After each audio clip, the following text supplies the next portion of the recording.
और दोस्तों, जैसा कि आपको पता है, व्याख्याता भर्ती परीक्षा 2024 का जीके का पहला पेपर मतलब फर्स्ट शिफ्ट का फर्स्ट पेपर अभी हुआ है जीके का, जो 10 बजे से 11:30 बजे तक था। सबका अलग अलग रिएक्शन था पेपर को देख के। जिन बच्चों ने पेपर दिया है कुछ ने इसे थोड़ा सा मॉडरेट कहा, और ये चीज़ देखने को मिली हमें, पेपर वाकई अच्छा था। आरबीएससी ने जो स्टैंडर्ड दिया है वो वाकई बेहतरीन दिया है, होना भी चाहिए। आप जैसे आप देख रहे हो 2 साल से आरबीएससी जो लेके चल रही है, खुद का ट्रेंड एक लेके चल रही है, चेंजेस, मॉडर्नाइजेशन और अच्छा इनोवेशन पेपर में, ये चीज़ आप देख रहे हो। लेकिन डरने की बिल्कुल ज़रूरत नहीं है, क्योंकि ये पेपर ऐसा था जिसमें आप 50, 55, 60 अचीव नहीं कर सकते। टफ कह सकते हो, लेकिन मीडियम टू मॉडरेट ये इसकी सीरीज़ रहती है, श्रेणी। पेपर था मीडियम टू मॉडरेट आपका फर्स्ट शिफ्ट का फर्स्ट पेपर जीके का, व्याख्याता भर्ती परीक्षा का। तो हम डिस्कस करेंगे इसके आंसर की। हमने कोशिश की कि सारे आंसर इसके सही निकले, कुछ अगर गलतियाँ हो तो माफ़ करना मुझे। और लेकिन जैसा हमारे टाइम जो पेपर हुआ था व्याख्याता भर्ती परीक्षा का, उसमें इतना टफ नहीं था, मतलब वो इजी टू मॉडरेट था, और ये है मॉडरेट टू हार्ड, एक स्टेप आगे। तो उसमें इजीली हम गए थे 50, 55, जैसे मेरे 54 मार्क्स थे जीके वाले पेपर में। लेकिन यहाँ पे वो अचीव करना मुश्किल था। क्या पता मैं कंटिन्यू नहीं हूँ पढ़ाई के साथ, तो हो सकता है। लेकिन जैसे सब बच्चों से पूछा, वो स्कोर रहने वाला है, एक एवरेज स्कोर जो रहेगा वो 40 के आसपास रहेगा। चलो डिस्कस करते हैं, खुद का आंसर इससे मैच करना, और चलो स्टार्ट करते हैं। पहला पेज अपना सीरीज देख लेना, फिर मेरा लेना। फरवरी 1948 में किन राज्यों को राजपूताना एजेंसी से हटाकर गुजरात एजेंसी का अंतर्गत रख लिया गया? देखिए, अब इसको थोड़ा सा इसको देखो। अब फरवरी 1948 में जब राजस्थान के एकीकरण की प्रक्रिया चल रही थी, तो आपको पता है सरदार पटेल के दबाव के कारण राजस्थान जो राजपूताना एजेंसी थी, उसके कुछ प्रशासनिक राज्य थे, उनको हटाकर किस में डाल दिया गया? गुजरात एजेंसी। उस टाइम एजेंसियां थी, राज्य राजस्थान अस्तित्व में नहीं था। तो गुजरात के अधीन उस टाइम 3 जो अपने एकीकरण थे, प्रशासनिक यूनिट्स थी, उनको डाला गया था। एक थी पालनपुर, एक थी सिरोही, और एक थी विजयनगर। विजयनगर वर्तमान में गुजरात में, साबरकांठा में। पालनपुर आपको पता है गुजरात में, और ये डूंगरपुर इसका आंसर नहीं है। तो कौन सा आंसर हो गया? तीसरा, A, C और D इसका आंसर है। अब दूसरा देखते हैं, आपको सबको पता है ये तो आऊ का युद्ध, बितौड़ा चलावास के युद्ध में कौन मारा गया था? कैप्टन मैकमोसन। ठीक है। उसके बाद आपको याद ही होगा। तीसरा क्वेश्चन देखते हैं, किस जिले में सबसे ऊंचे भाग का प्रयोग राजप्रसाद, सबसे नीचे भाग का प्रयोग जलाशयों, समतल भाग का प्रयोग खेती के लिए किया जाता?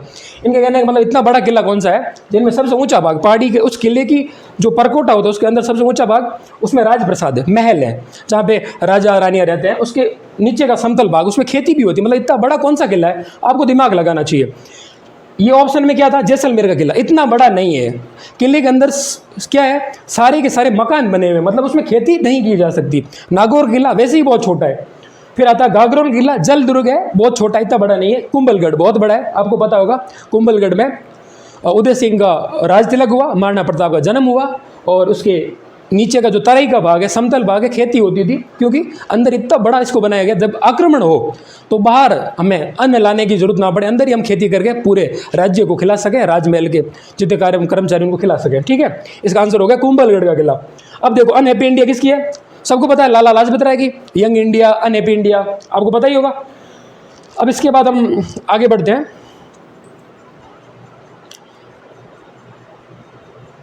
रणकपुर के मंदिर में की गई विशिष्ट तक्षण कला निम्नलिखित में से कौन सी विशेषता है? रणकपुर का जैन मंदिर पाली, इसकी देखो। अब अगर सिंपल क्वेश्चन पूछता तो वो इसके संस्थापक कौन था, कौन से साल में बना, कौन सी शैली का है, वो होते।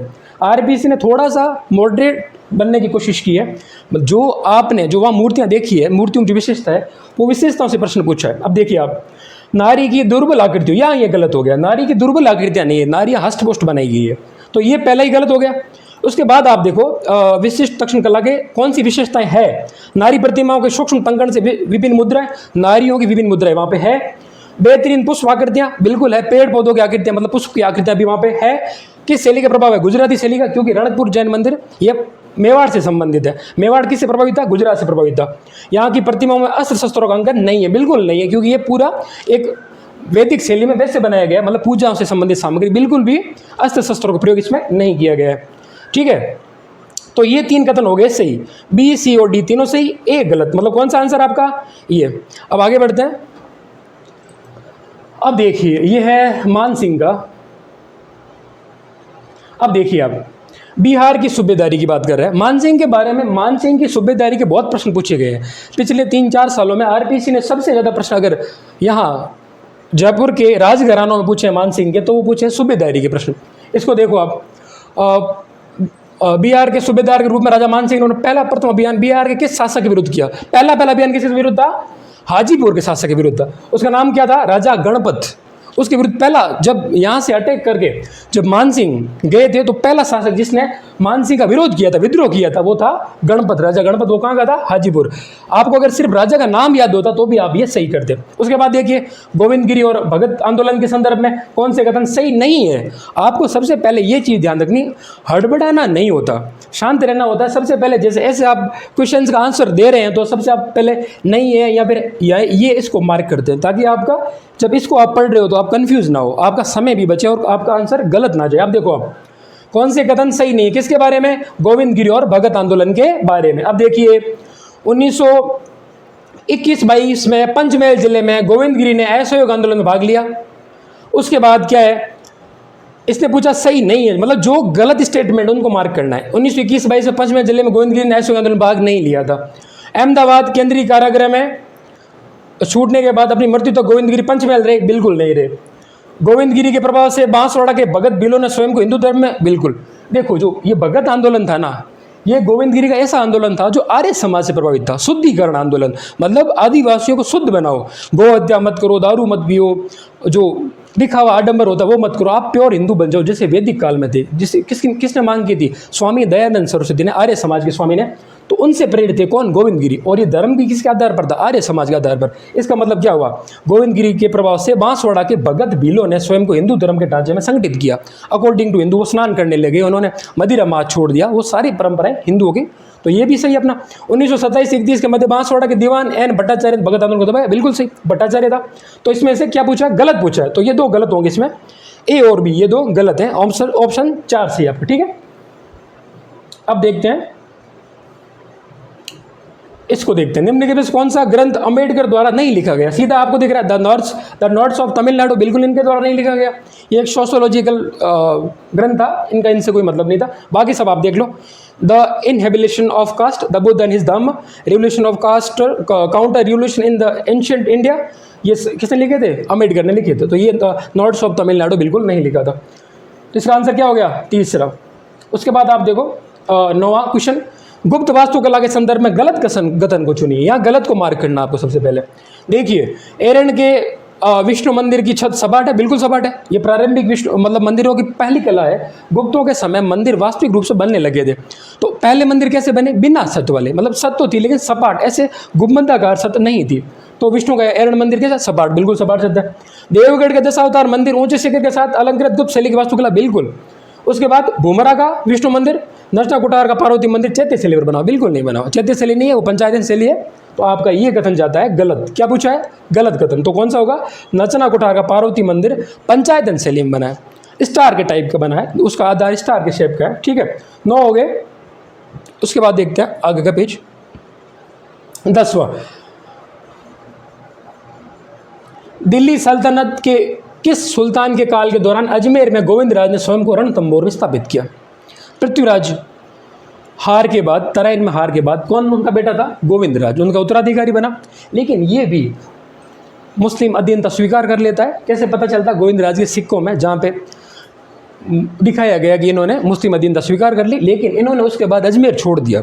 लोगों का गुस्सा था इनके शासन के प्रति, क्योंकि इन्होंने अपना धर्म परिवर्तन जैसी प्रक्रिया की। मैं नहीं मानता धर्म परिवर्तन था, लेकिन अधीनता से लोग नाराज थे। फिर इन्होंने अजमेर छोड़ गए। कहाँ पे चले गए? रणथंभौर। आप रणथंभौर के जो शासकों के बारे में पढ़ते हैं, हमीर वगैरह, वो चौहान है। कहाँ से गए? अजमेर से। कौन लेके गया? गोविंदराज। कौन था? पृथ्वीराज का उत्तराधिकारी।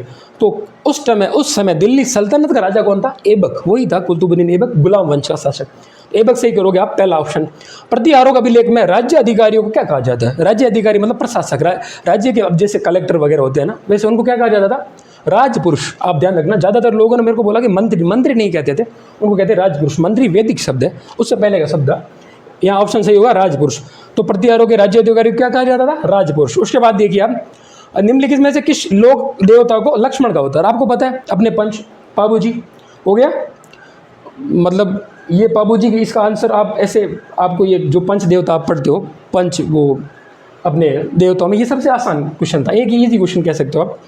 उसके बाद आप आगे बढ़ो, निम्नलिखित में से कौन सा पुरातात्विक स्थल आहड़ से संबंधित नहीं है? तो आप इसको मार्क करें पहले, कौन सा नहीं है?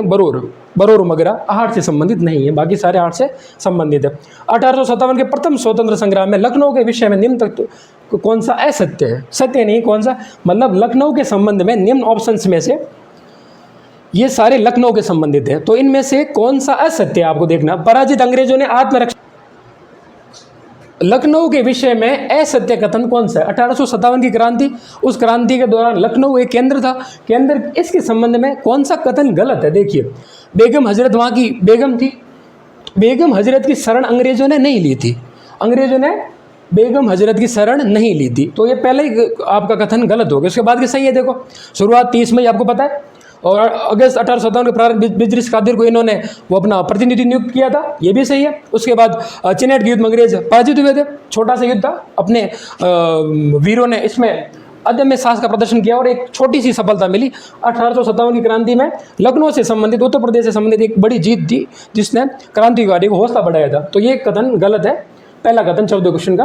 उसके बाद देखते हैं महाराणा कुंभा, महाराणा कुंभा ने निम्नलिखित में से कौन से ग्राम एकलिंग जी के मंदिर की पूजा एवं व्यवस्था के लिए दान दे दी? पहले क्या होता था, मंदिर जैसे बना तो उस मंदिरों को चलाएं कैसे, मंदिरों की व्यवस्था कैसे करें? मंदिरों में पहले शिक्षा मिलती थी, मंदिरों में प्रसाद मिलता था, मंदिरों में सारी व्यवस्था थी, तो उनका खर्चा कैसे चले? तो राजा क्या करते थे, मंदिर बनाने के साथ साथ कुछ गाँवों को उनके साथ दान कर देते थे कि इन गाँव से जितना पैसा आएगा, लगान आएगी, वो उस मंदिर में चली जाएगी और मंदिर का काम चलता रहे।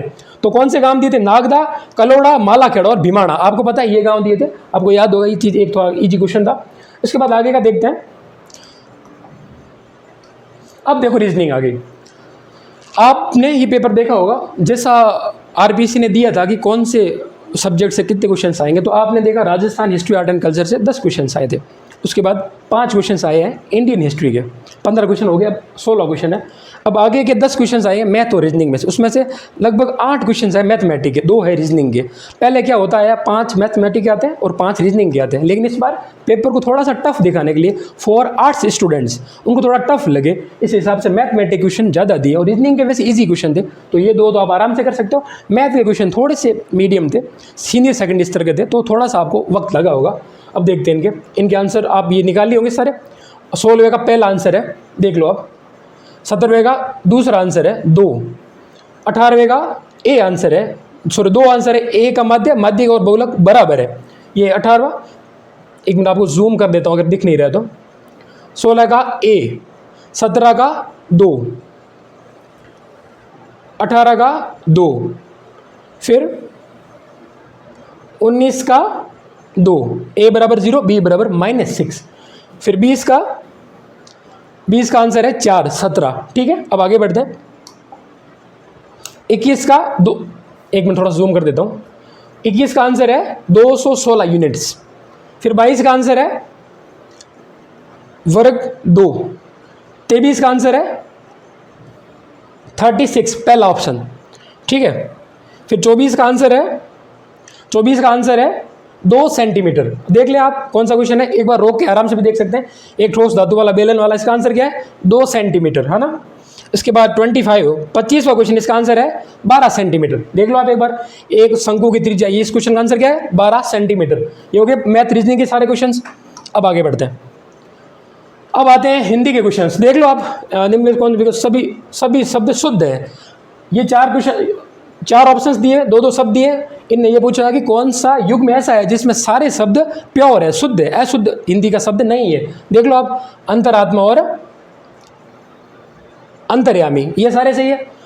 चरमोत्कर्ष, अहर्निश गलत हो गया, केवल्य गलत हो गया, ये गलत हो गए, इसमें ये 2 गलत हो गए, ये सही है लेकिन ये लगभग गलत है, और इसका आंसर ये है। ठीक है, अब देखो आप 27वां क्वेश्चन, त्रुटिपूर्ण संधि विच्छेद है, मतलब कौन सा संधि विच्छेद गलत है। देखिए आप, इसमें अगर नीचे से डॉट होता तो ये होता सही, वरना ये गलत है। पहले ये आप देखते इसको गलत कर दो। पितृनुमति, ये सही है, सारे सही है। ठीक है, अब इसमें पूछा है सही विलोम शब्द कौन सा है। ये विलोम शब्दों के युग में दिए हुए, इसमें कौन सा सही है। संकीर्ण का विस्तृण होता है, संकीर्ण मतलब संकरा, विस्तृण मतलब छोड़ा, तो ये आपका सही हो गया। सामान्य का गौण नहीं होता, श्वेत का शुक्ल, दोनों श्वेत श्वेत वाइट वाइट नहीं, असक्त अनासक्त नहीं होता। और इसके बाद ये आपके इसका आंसर क्या हो गया, संकीर्ण और विस्तृण। कौन से का, 28वें का। अब आप 29वां देखो, हिंदी के 5 क्वेश्चन थे, 5 इंग्लिश के। अब देखते हैं, निम्नलिखित में से अन्य प्रत्यय से निर्मित शब्द नहीं है। मतलब कौन सा शब्द, बाकी के 3 शब्द वो अन्य प्रत्यय से बने, एक शब्द इसमें ऐसा मिलेगा जिसमें प्रत्यय अन्य शब्द नहीं है। देखिए आप, रमणीय है, दर्श अन्य है, माननीय है, पणिनी और ईय, इसमें अन्य नहीं है। इसका आंसर आप ये करो। उसके बाद 30वां, निम्नलिखित में से अंग्रेजी परिभाषित शब्द के हिंदी अर्थ की दृष्टि से असंगत विकल्प है। मैंने जैसे पेपर देखा, अभी तक हमारा इसका सॉल्यूशन नहीं चल रहा था, इसमें मेरे को चारों सही लगे, एक भी ऐसा नहीं लगा जो सही नहीं है। चारों सही, चारों संगत है, असंगत नहीं दिख रहा। इसको आप एक बार डाउट में छोड़ दीजिए, ये सारे सही है। कंजर्वेशन संरक्षण होता है, कॉन्फिस्केशन अधिहरण या जब्ती होता है, और कॉन्स्टिट्यूएंट संगठन या घटक होता है, और कंसिस्टेंसी संगति होता है, मेल होता है, संगति। ये चारों मेरे को सही लगे। अब देखते हैं कि इसका क्या आंसर आरबीसी देती है, वरना हम कोशिश करते हैं इसका आंसर निकालने का। 30वें का आप डाउट में डाल दें एक बार। अब आगे देखते हैं इंग्लिश का। Choose the correct preposition to fill in the blanks. खाली स्थान में करेक्ट प्रीपोजिशन आपको चुननी है। The forest department has planted trees along the side of all highways. ठीक है, ये इसका ऑप्शन सही जाएगा। अब बाकी देख लो, एक भी सेट नहीं हो रहा। प्रीपोजिशन आपने अगर बेसिक भी पढ़ी इंग्लिश, तो आपके 5 क्वेश्चन सही जा रहे हैं। ठीक है, देख लो आप, अलोंग यहाँ पे आएगा, ऑफ यहाँ पे आएगा, इजी है। Choose the correct antonym of obstinate. इसका क्या होगा, इंटेलिजेंस। इस ऑब्स्टिट्यूट का मतलब होता है डफर, हम अपनी सिंपल भाषा में कहते हैं जो चीज़ों को एकदम जल्दी से समझ नहीं पाता। ऑब्स्टिट्यूट इसका होगा इंटेलिजेंट। ठीक है, एंटोनिम मतलब विलोम शब्द।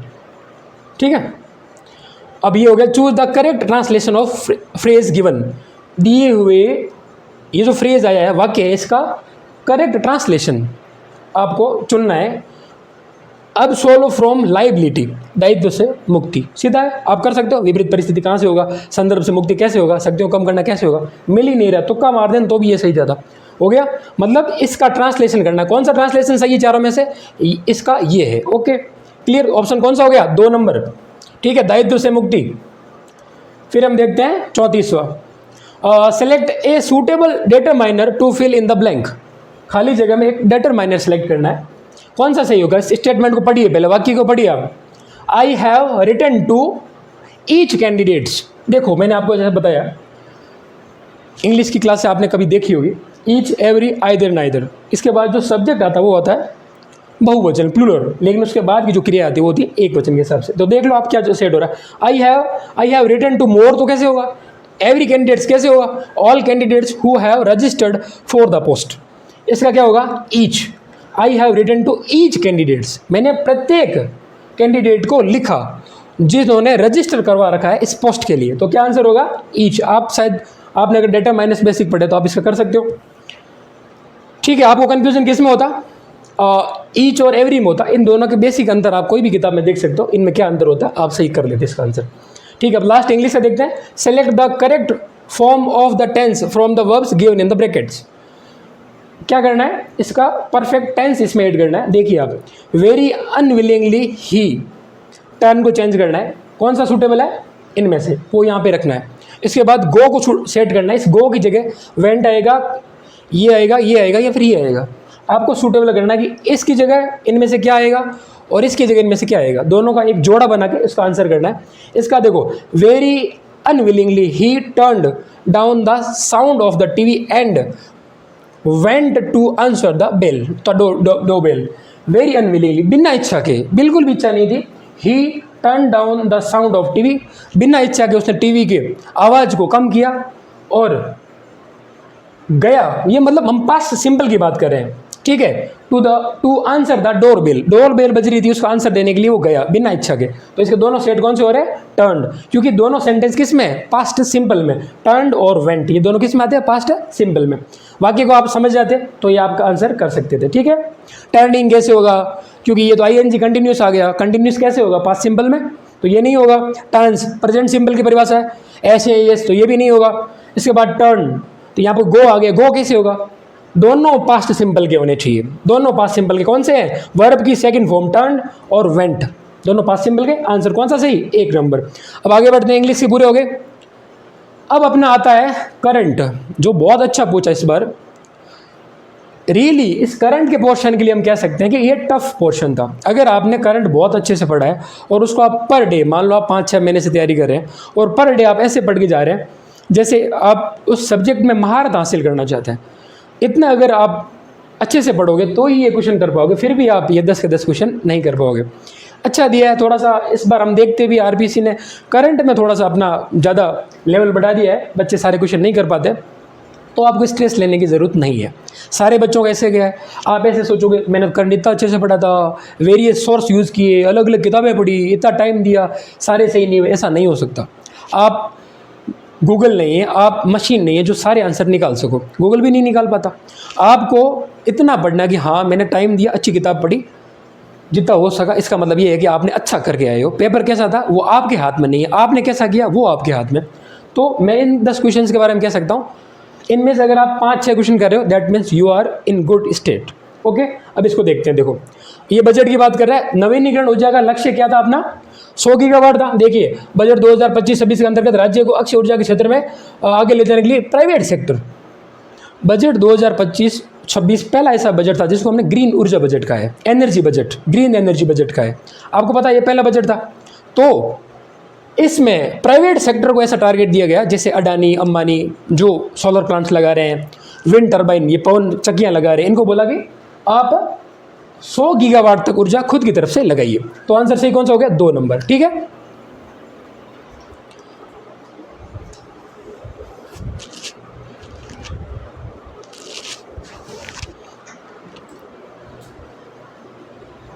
अब ये देखिए 37 देखिए, आपको दिख रहा है ना क्लियर, एक बार टेक्निकल टीम चेक कर लीजिए, किसको और जूम करने की आवश्यकता है। ओके, अब देखिए आप वर्ष 2025 के लिए भारतीय राष्ट्रीय विज्ञान अकादमी, ये ऐसा क्वेश्चन था जिसमें 99% बच्चे पीछे खिसक गए, क्योंकि ये करने का नहीं था। इसलिए ऐसे क्वेश्चंस पे क्या करना चाहिए, स्किप करना चाहिए। आप क्या करते हो, आपको लगता है पेपर इतना टफ था, मैं इतने क्वेश्चन स्किप कर दूंगा तो सिलेक्शन कैसे होगा, सिलेक्शन होगा किससे, स्किप करने से। ऐसे क्वेश्चंस नहीं करने के होते हैं। आरबीसी ने एक बार कैसे क्वेश्चन दिए थे, क्रिकेट मैच में इस पारी में इंडिया ने उस इंग्लैंड को कितने रनों से हराया था। ये चीज़ें आंसर करने की नहीं होती। क्रिकेट का कितना एक्सपर्ट, मान लो आप रोहित शर्मा से पूछ लो जो मैच में कैप्टन था, उनको भी नहीं पता कि कितने रनों से हम जीते थे, तो वो आंसर करने के नहीं होते, वो आपको स्किप करने के होते हैं। चाहे कितने भी ऐसे क्वेश्चन है सबको स्किप करो, कि वो सबके गलत होंगे। आप अटेंड करोगे, आपका गलत जाएगा, आपका उल्टा जो सही हो रहा है वो भी कटेगा, इसलिए ऐसे क्वेश्चन करते हैं स्किप। ये भारतीय राष्ट्रीय विज्ञान अकादमी के द्वारा राजस्थान के किस संस्थान के किस संकाय सदस्य को न्यूरो डिजेनरेटिव रोगों में न्यूरोनल प्रोटीन गुणवत्ता नियंत्रण तंत्र को समझने में उत्कृष्ट शोध संस्थान के लिए INSA IF का पुरस्कार दिया गया। तो इसका क्या आंसर है, जोधपुर की ये जो डॉक्टर सुचारिता डे थी, इनको किसने, भारतीय राष्ट्रीय विज्ञान अकादमी ने पुरस्कार दिया था। आंसर इसका सही क्या है, भारतीय प्रौद्योगिकी संस्थान जोधपुर की डॉक्टर सुचारिता डे, इनको ये पुरस्कार मिला था। ठीक है, INSA फेलोशिप अवार्ड किनको मिला था, डॉक्टर सुचारिता डे को मिला था ये पुरस्कार, INSA fellowship, INSA associates fellowship पुरस्कार। ठीक है, इसका आंसर क्या हो गया, डॉक्टर सुचारिता डे। इसके बाद आगे बढ़ते हैं, 37 हो गया आपका, 38 देखते हैं। ये क्वेश्चन देखो आप, अगर आप राजस्थान के करंट में बहुत ज़्यादा इंटरेस्ट लेते हैं, न्यूज़पेपर्स पढ़ते हैं, तो आप इसका आंसर कर पाते हैं। ये एक बेसिक क्वेश्चन था, इतना बड़ा राजस्थान के स्टेट का भी नहीं था, मतलब अपने इतना बड़ा लेवल का नहीं था, बहुत बेसिक क्वेश्चन था। बीकानेर में ये आयोजित हुआ था, प्रोग्राम था। ठीक है, जो किसने आयोजित करवाया था, बीकानेर प्रशासन ने, जिला प्रशासन, कलेक्टर साहब और नगर निगम बीकानेर ने आयोजित करवाया था। आजागूजा, ठीक है, आजूगूजा सॉरी। इसमें देखो आजूगूजा चिल्ड्रन फेस्टिवल 22-23 फरवरी, सही है, फरवरी में था। 2025 राजस्थान बीकानेर में आयोजित किया गया, बिल्कुल सही। उसके बाद आजागूजा चिल्ड्रन फेस्टिवल का आयोजन राजस्थानी भाषा साहित्य और संस्कृति अकादमी ने करवाया था। राजस्थानी भाषा साहित्य और संस्कृति अकादमी मुख्यालय कहाँ, बीकानेर, लेकिन इसने ये नहीं करवाया। किसने करवाया, बीकानेर प्रशासन ने, कलेक्टर साहब और नगर निगम बीकानेर ने करवाया था। तो कौन सा आंसर गलत, कौन सा गलत हो गया, 2 नंबर। तो कौन सा आंसर हो गया, केवल 1। ठीक है, 38 हो गए। 39 देखते हैं, चलो। ये देखो, ये भी वैसा क्वेश्चन था जैसा हमने पहले बताया आपको। मार्च 2025 में प्रोफेसर अभय करंदीकर ने अनुसंधान राष्ट्रीय अनुसंधान फाउंडेशन के CEO का कार्यभार संभाला। उसके बाद अगला ऑप्शन है ANRF राष्ट्रीय शिक्षा नीति की सिफारिशों के अनुसार देश में वैज्ञानिक अनुसंधान के संबंध में उच्च स्तरीय रणनीतिक सुझाव देने के लिए एक शीर्ष निकाय के रूप में कार्य करेगा। कौन सा? ये इंस्टीट्यूट। क्या इस इंस्टीट्यूट को एजुकेशन के फील्ड में, साइंटिफिक रिसर्च के फील्ड में शीर्ष निकाय के रूप में चुना गया है क्या? तो ये इसका आंसर सही लग रहा, और ये इसका आंसर देखो, अब दोनों सही है। इनकी नियुक्ति अभी हुई है इसमें राष्ट्रीय अनुसंधान फाउंडेशन में एज ए प्रोफेसर। इनका अभय करंदीकर को क्या चुना गया है? CEO चुना गया है। तो ये आंसर भी सही है और ये आंसर भी सही है। जो ये इंस्टीट्यूट है इसका CEO कौन है? अभय करंदीकर। कब बने थे? मार्च 2025 में। कार्य क्या है? वैज्ञानिक अनुसंधान के संबंध में उच्च स्तरीय रणनीति के सुझाव देना। तो ये दोनों ऑप्शन आपके सही जाते हैं। अब आगे देखते हैं 40वां, ये इंटरनेशनल करंट था। कनाडा के प्राइम मिनिस्टर के रूप में किसको चुना गया? Mark Carney. आपको पता है, ये आंसर सही। ये करो आप, इसका 40 का 1 नंबर। उसके बाद आप देखो खेलो इंडिया पैरा ओलंपिक्स गेम्स 2025 के बारे में निम्नलिखित में से कौन सा कथन सही नहीं है? चलो अब आप इसको देखो, एक मिनट, थोड़ा सा इसको मैं ऐसे कर देता हूँ, आपको इजीली दिख जाए। देखो, खेलो इंडिया पैरा गेम्स का तीसरा संस्करण जो मार्च 2025 तक नई दिल्ली में आयोजित किया गया था, मतलब ये तीसरा संस्करण था, पहली बात। दूसरा, स्नो लेपर्ड खेलो इंडिया पैरा गेम्स 2025 का आधिकारिक शुभंकर था। तीसरा, इसमें पैरा तीरंदाजी, para athletics, para badminton, para power lifting, para shooting और पैरा टेबल टेनिस की स्पर्धाएं शामिल थी। क्या ये तीनों, इनमें से कौन सा कथन गलत है, सही नहीं है? बताइए कौन सा गलत है? इनमें से पहला और दूसरा गलत है। ये तीसरा संस्करण नहीं था, ये भी गलत है। और स्नो लेपर्ड इसमें शुभंकर नहीं था। तो कौन सा सही है? सही सिर्फ एक है। इसने गलत पूछा तो गलत कौन से? 1 और 2। ऑप्शन 1 और 2 पहला ऑप्शन इसका आंसर जाएगा। अब इसको आगे देखते हैं 42वां क्वेश्चन देखिए आप। इसको थोड़ा सा हम जूम कर लेते हैं, छोटे हैं, ठीक है। अब इसको देखिए आप। मार्च 2025 को अंतरिक्ष अनुप्रयोगों के लिए विकसित 32 बिट माइक्रो प्रोसेसर विक्रम 3201 और कल्पना 3201 के उत्पादन की पहली खेप इसरो को सौंपी गई। इसके संदर्भ में निम्नलिखित कथनों पर विचार कीजिए, सही विकल्प का चयन कीजिए। ये स्टेटमेंट है, इस स्टेटमेंट के संबंध में कौन से कथन गलत है और कौन से सही है? आप देखिए, तीनों कथन सत्य है। ABC मतलब अंतरिक्ष अनुप्रयोगों के लिए जो ये चीज़ें विकसित की गई, विक्रम 3201 और कल्पना 3201, इनके संबंध में ये तीनों कथन सत्य है। कौन से कथन है? इन माइक्रो प्रोसेसर को SCL चंडीगढ़ के सहयोग से इसरो के विक्रम साराभाई केंद्र द्वारा डिजाइन और विकसित किया गया, बिल्कुल सही। इसके बाद विक्रम 3201 प्रथम पूर्णतः make in India 32 bit micro processor है, बिल्कुल सही। स्पेस टेक्नोलॉजी के संबंध में ये इंडिया का पहला स्वदेशी ये माइक्रो प्रोसेसर है, आप इसको देखिए, ये भी सही है। कल्पना 3201 एक 32 bit spark V8 IISc micro processor है, बिल्कुल, ये भी एक माइक्रो प्रोसेसर है जिसको इसरो ने किसके सहयोग से बनाया है? HCL चंडीगढ़ के सहयोग से बनाया है, ठीक है। तो इसके कौन सा आंसर है? 1 नंबर। तीनों ऑप्शन सही है। अब आगे बढ़ो, 32 देखते हैं। निम्नलिखित कथनों पर विचार कीजिए, कौन सा सही है? ये कथन इनमें से कौन सा सही आपको देखना है। तो आयुष मंत्रालय ने राजस्थान के प्रसिद्ध नाड़ी वैद्य और लेखक समीर गोविंद जन्मादिक को राष्ट्रीय धन्वंतरी आयुर्वेद पुरस्कार प्रदान किया। उन्होंने एक प्रशस्ति पत्र, भगवान धन्वंतरी की प्रतिमा वाली एक ट्रॉफी और एक 10 लाख रुपए का नगद पुरस्कार मिला। तो ये दोनों ऑप्शन सही है। तो ये इसका ऑप्शन जाएगा ऑप्शन नंबर 4। देख लीजिए 43, 43 क्वेश्चन ऑप्शन नंबर 4 सही है। अब देखते हैं 44। तो इसके संबंध में एक बार आप देख लीजिए, इसका केवल कथन ए सही है। क्वेश्चन क्या है? केंद्रीय बजट 2025-26 के संदर्भ में परमाणु ऊर्जा के बारे में निम्नलिखित कौन से कथनों पर विचार कीजिए और इसमें से सही कथन का चयन करना। 2 कथन है, इनमें से सही कथन कौन सा देखना आपको, ठीक है। ये देखिए, ऊर्जा सुरक्षा और स्थिरता प्राप्त करने के लिए परमाणु ऊर्जा को एक महत्वपूर्ण घटक के रूप में मान्यता प्रदान करते हुए सरकार ने विकसित भारत के लिए परमाणु ऊर्जा मिशन शुरू किया। किसके लिए? विकसित भारत के लिए। तो ये सही है, बिल्कुल। 2000 ये बजट जो था 2025-26 का, इसमें ये परमाणु ऊर्जा मिशन प्रारंभ हुआ था। टारगेट था विकसित भारत, ऊर्जा की दृष्टि से विकसित भारत। इसके बाद क्या है? भारत सरकार द्वारा सरकार भारत लघु रिएक्टर्स BSR, ये नहीं है जो आप देखते हो। रावत बाटा में एक यूनिट लगी है, ऑटोनोमस परमाणु ऊर्जा की यूनिट है, जिसकी कैपेसिटी है 700 मेगावाट, मतलब वो स्वदेशी रूप से बनी है। उसका नाम है SMR, स्मॉल मॉड्यूलर रिएक्टर। इसका नाम क्या है? BSR, ये गलत है। तो ये कथन सीधा गलत हो गया, एक सही है, सिर्फ क्या एक सही है। ठीक है, अब आगे बढ़ो। इसने इसकी कैपेसिटी भी गलत दी, 440 मेगावाट नहीं होता, 700 मेगावाट है, और इसका नाम है small modular reactor SMR, 700 megawatt. तो ये गलत हो गया, ये सही हो गया। अब आप आगे देखो 45वां क्वेश्चन बजट से है राजस्थान के। वित्त और विनियोग विधेयक पर चर्चा का जवाब देते हुए मुख्यमंत्री ने किस जिले में संत सदाराम जी महाराज का पैनोरमा बनवाया है? जैसलमेर, आपको पता है संत सदाराम महाराज कहाँ थे? जैसलमेर से थे, तो क्या होगा जैसलमेर। पैनोरमा किसका? संत सदाराम महाराज का पैनोरमा कहाँ पे है? जैसलमेर में। अब आगे देखिए 46वां क्वेश्चन, एक व्यक्ति लिफ्ट के स्पर्श पर खड़ा होकर एक सिक्का गिराता है, तो आप इसका ये आंसर देख लीजिए। इसका आंसर है T1 बराबर T2, देख लीजिए 46 पहला आंसर इसका सही है। अब देखिए कॉर्क कोशिकाएं पौधे होते हैं जिनके बाहर जो बड़े विकसित पौधे होते हैं, जैसे आप खेजड़ी वगैरह देखते हैं, उसके बाद जो कॉर्क कोशिका होती है उनमें गैस और पानी से उनको कौन बचाता है? कौन बचाता है? उसके अंदर एक सुबेरिन की परत होती है, वो किसकी होती है? वैक्स, मोम देखते हैं ना, मोम जैसी परत होती है, वो किससे बचाती है? पानी से। आपको पता है पानी को रिफ्लेक्ट करती है कौन? सुबेरिन, वैक्स, मोम। तो इसका आंसर क्या हो गया? सुबेरिन। अगर ऐसे पूछते बैक्टीरिया से कौन बचाता, तो क्या आप क्या लिखते? क्यूटिन।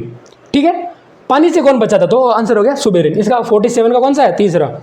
साग सब्जियों का विघटित होकर कंपोस्ट बना उदाहरण है, उसमें से भी आप देखते हैं सब्जियां सड़ती है तो क्या गैस निकलती है? मीथेन आप देखते हो, बायोगैस घर में आप बनाते हो, कचरा डाल के उसको ढक देते हो, फिर गैस निकलती है, आप अंदर जाती है, गैस निकलती है, तो क्या हो गया? उसमें क्षेपीय अभिक्रिया। 48 का आंसर क्या हो गया? 2 नंबर। उसके बाद आप क्या देखोगे? 49 क्वेश्चन देखिए। इसका आंसर एक कण पर अचर परिणाम का एक बल लगाया जाता है जो कण के वेग से हमेशा लंबवत होता है। कण की गति एक तल में है, इस गति में कौन सी राशियां अचर रहेगी? सीधा आंसर इसका वेग और गति ध्रुव दोनों लंबवत होगी तो क्या रहेगी? अचर रहेगी, स्थिर रहेगी। वेग और गति ध्रुव पहला आंसर 49 का कर दो आप। उसके बाद जब हार्मोन एड्रिनलिन स्रावित होता है तब कौन सी ग्रंथि से होता है? एड्रिनलिन ग्लैंड से। ये क्या करता है? श्वसन दर बढ़ाता है। पाचन तंत्र और त्वचा में रुधिर कम होता है? नहीं। हृदय धीरे धड़कता है? नहीं, तेज धड़कता है। जब ये स्रावित होता है तो ये तीनों काम उल्टे होते हैं, ये एक काम सही होता है। तो आंसर कौन सा हो गया? चौथा, 50 का 4। कंकाल पेशियों में रुधिर का बहाव कम कर देता है, जिससे कंकाल पेशियां संकुचित हो जाती है, जिससे आदमी को गति करने में आसानी रहती है। 50 का 4 नंबर। आगे देखिए 51वां क्वेश्चन। अब आगे के क्वेश्चन है वो है इंडियन पॉलिटी से। ठीक है, अब आप इसको देखिए। ये एक थोड़ा ऐसा क्वेश्चन था जिसमें आपको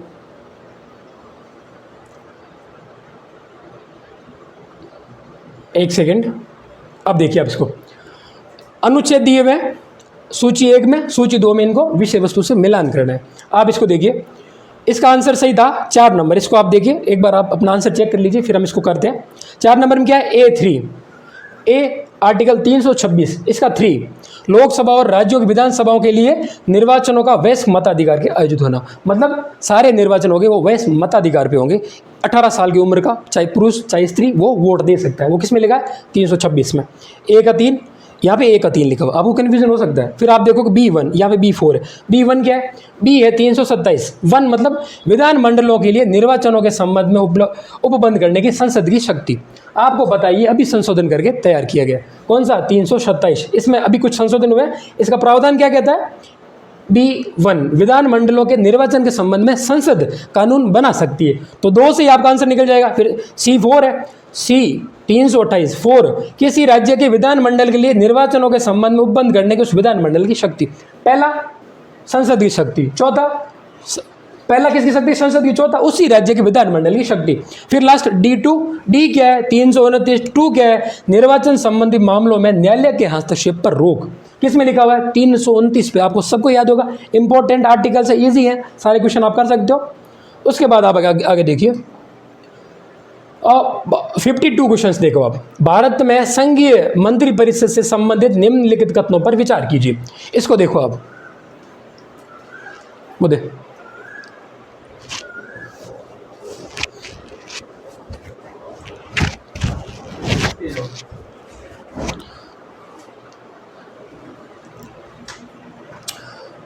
भारत में संघीय मंत्रिपरिषद से संबंधित निम्नलिखित कथनों पर विचार कीजिए। कोई व्यक्ति जो संसद के दोनों में से किसी एक सदन का सदस्य न हो उसे मंत्री नियुक्त किया जा सकता है, आपने पढ़ा है। परंतु यदि वह मंत्री नियुक्त होने के बाद नियुक्ति की तारीख से निरंतर 6 माह की अवधि के भीतर दोनों में से किसी भी सदन का सदस्य न बन सके तो वह मंत्री नहीं रहेगा। सही है या गलत, इसको देखिए आप। फिर ये इसमें से सही विकल्प का आपको चयन करना है, ये आपको पता है सही है। अब उस दूसरा देखो, तथापि संसद सदस्य के रूप में चुने जाने के पश्चात उसे फिर से मंत्री के रूप में नियुक्त किया जा सकता है, सही है। मंत्री को दोनों सदनों में उपस्थित रहने, उसकी कार्य में भाग लेने का अधिकार होता है, सही है, परंतु वह उस सदन में मत नहीं दे सकता जिसका वह सदस्य नहीं है। इसी क्वेश्चन था ये, पॉलिटी का बड़ा है, देख के मत डरना, दोनों इसके ऑप्शन सही है, ठीक है। उसके बाद देखो आप 53 क्वेश्चन देखिए, निम्नलिखित में से किस परिस्थिति में लोकसभा का अध्यक्ष अपना कार्यकाल पूरा करने से पहले अपने पद पर नहीं बना रह सकता, इसको देखिए आप। इसमें से आपको क्या करना है, सही क्वेश्चन, सही स्टेटमेंट का सिलेक्शन करना है।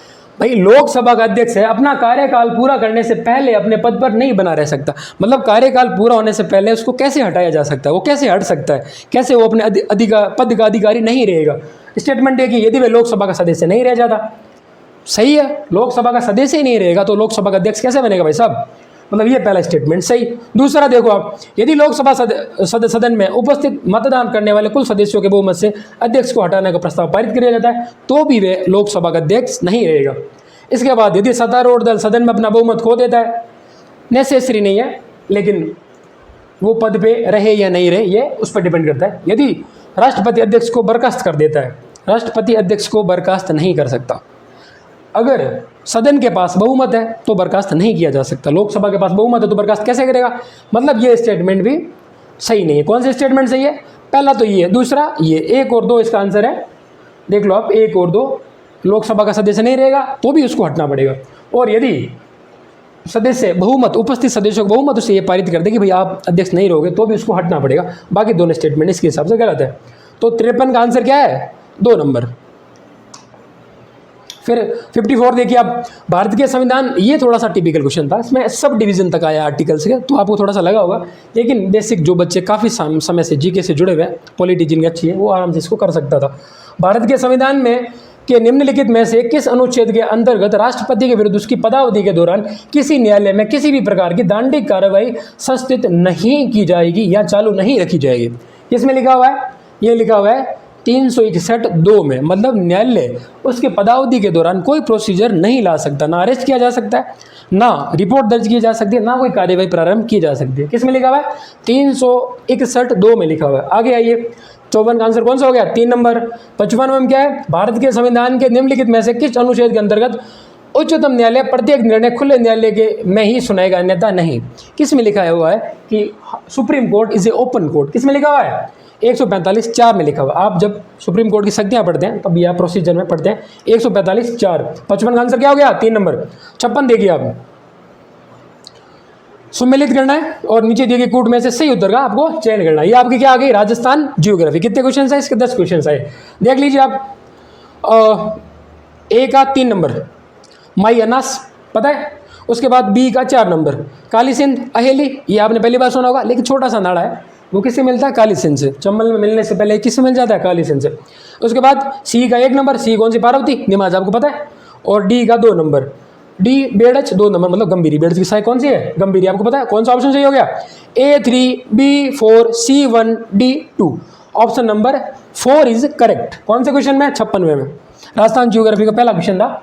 अब करते हैं राजस्थान जियोग्राफी का दूसरा क्वेश्चन। राजस्थान में रबी फसल 2022-23 के अंतर्गत गेहूं उत्पादन की दृष्टि से जिलों का सही अवरोही क्रम चुनिए। अवरोही क्रम मतलब डिसेंडिंग ऑर्डर, कौन सा सही है, हनुमानगढ़ सबसे ज़्यादा, गंगानगर, फिर चित्तौड़गढ़, फिर बूंदी, ठीक है, ये इसका आंसर होगा, आप देख लीजिए।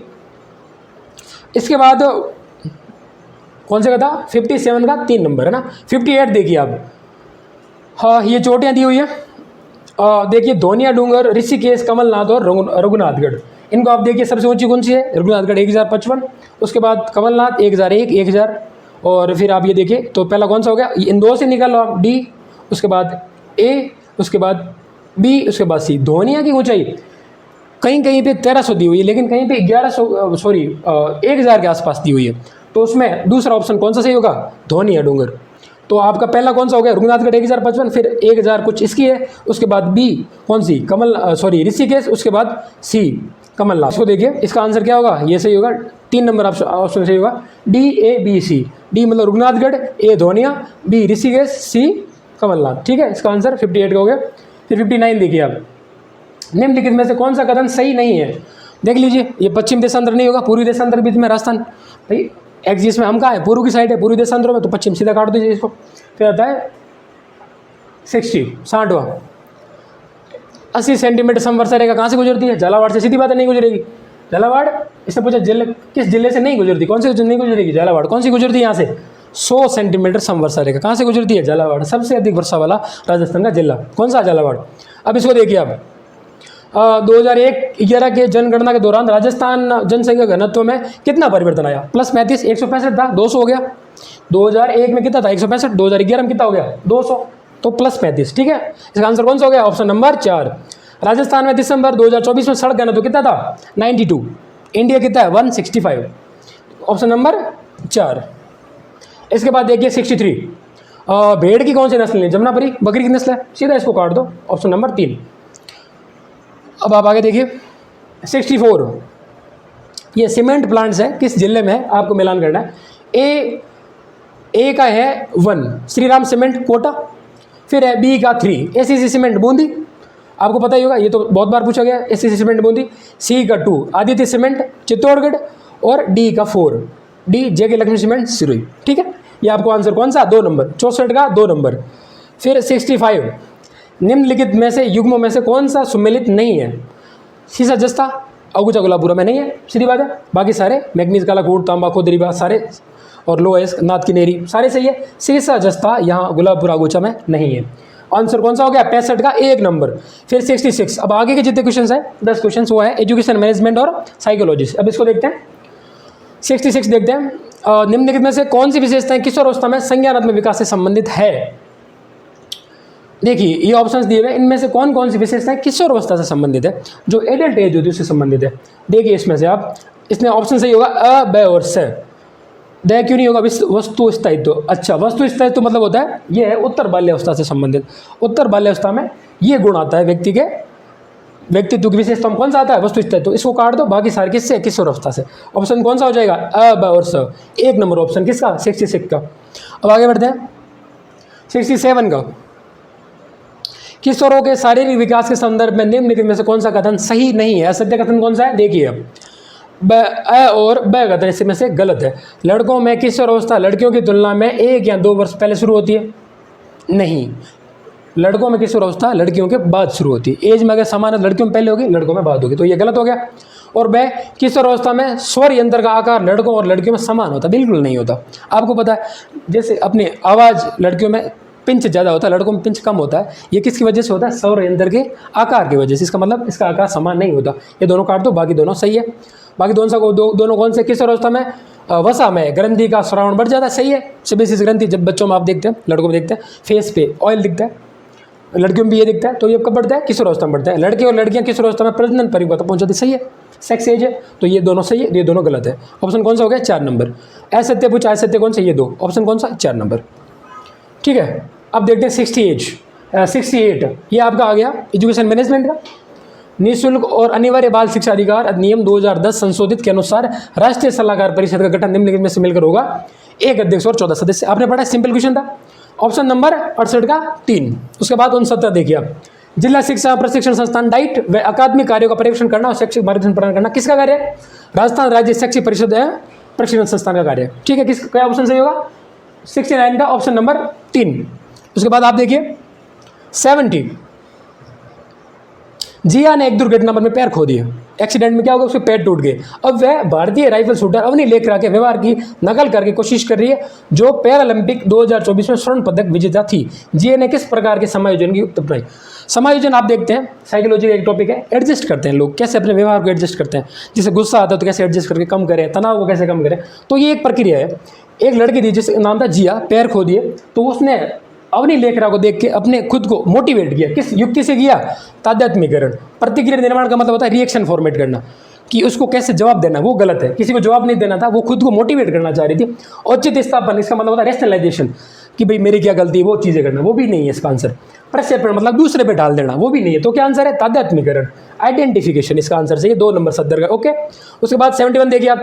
एजुकेशन मैनेजमेंट शैक्षिक प्रबंधन के आधारभूत कार्यों को उनके अर्थ के साथ सम्मिलित कीजिए। उसका आंसर है 71 का है 1 नंबर। ए का है 3, नियोजन का। तीसरा कौन सा है, किए जाने वाले कार्यों की व्यापक रूपरेखा परिभाषा है, ठीक है। उसके बाद ब का है 4 निर्देशन, विशिष्ट आदेश और निर्देश जारी करना, निर्देशन होता है। उसके बाद क्या होता है सहगत 2 देखिए समन्वय, इसका क्या हो गया, कार्य के विभिन्न भागों को अंतर संबंधित करना, परस्पर कोरिलेट करना। उसके बाद कौन सा हो गया, द का 1 संगठन, एक स्ट्रक्चर बनाना ऑर्गेनाइजेशन की, ये क्या हो गया, ये ऑप्शन सही होगा। 71 का कौन सा हो गया, 1 नंबर। फिर देखते हैं 72 का, यदि विद्यार्थी का मन थका हुआ है तो सीखने का वातावरण उपयुक्त होते हुए भी वह बच्चा सीख नहीं पा रहा है, थॉर्नडाइक ने इसको किस कैरेक्टर के तहत डाला था, मानसिक विन्यास का क्रम। आंशिक क्रिया का क्रम भी कहीं किसी मानते हैं, लेकिन इसमें ज़्यादा सही कौन सा होगा, मानसिक विन्यास का क्रम।